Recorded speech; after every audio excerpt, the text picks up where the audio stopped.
US President Donald Trump's signals regarding Washington's potential withdrawal from its role as the protector of the Strait of Hormuz come at an exquisitely sensitive moment. Oil prices are escalating while the world's vital energy transport artery is nearly paralyzed. According to many assessments, this is no longer merely a regional development, but is taking on the appearance of a geopolitical shock that could spread on a global scale. From this, observers have raised a cautionary question: is the world approaching a modern version of the Suez Crisis? Analyses indicate that Hormuz currently holds a role similar to the Suez Canal in 1956, a strategic choke point where even a minor disruption is enough to trigger a chain reaction across the entire global economic system.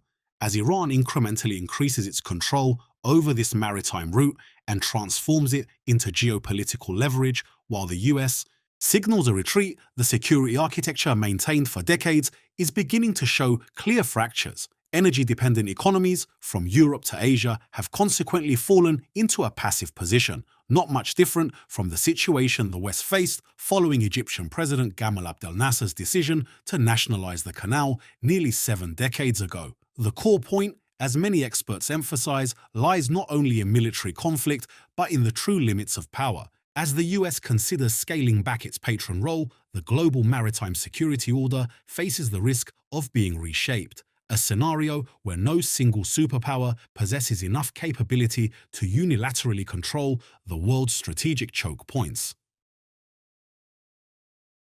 In the context of the maritime security order beginning to fracture, developments on the ground show that the conflict is no longer limited to symbolic military strikes, but has shifted markedly to a more dangerous front: energy warfare. Iran is not only responding with missiles or drones, but is focusing directly on the core vulnerabilities of the global system: oil fields, gas facilities, and key energy infrastructure. This is not a random choice, but a strategic calculation.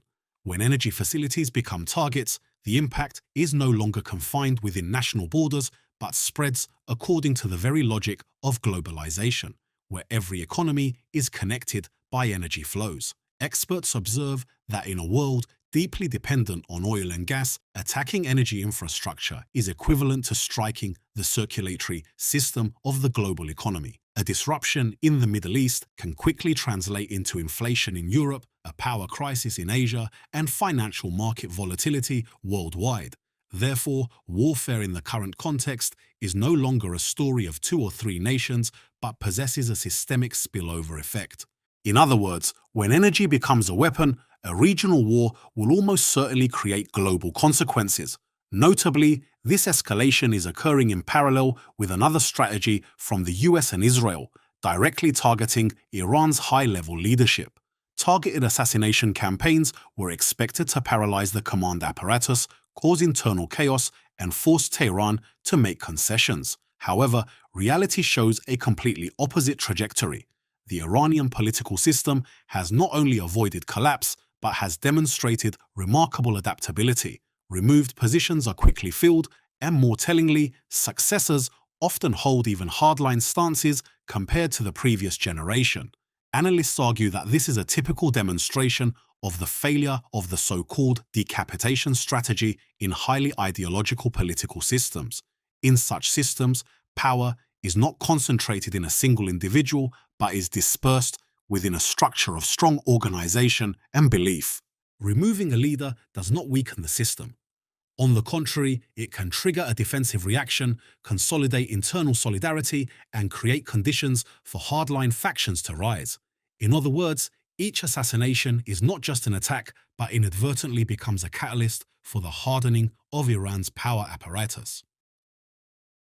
The consequence of this process is a distinct shift in how Iran conducts warfare. Instead of seeking a direct military victory, which is hardly feasible given the superiority of the US and Israel, Tehran chooses a different path, exerting maximum pressure on the enemy's cost of war.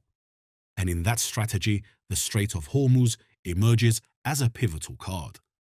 Hormuz is not a battlefield in the traditional sense, but it is the place that decides the outcome of the entire conflict. A significant portion of the global oil supply must pass through this choke point, making it one of the most important throats of the world economy.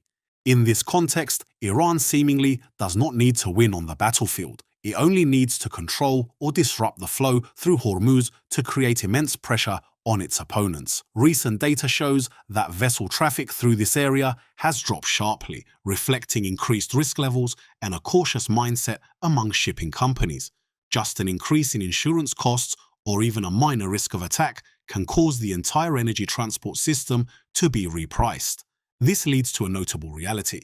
Power in the current conflict is no longer measured by the number of soldiers or weapons, but by the ability to control flows, from energy and trade to finance. From this perspective, Hormuz is not just a maritime route.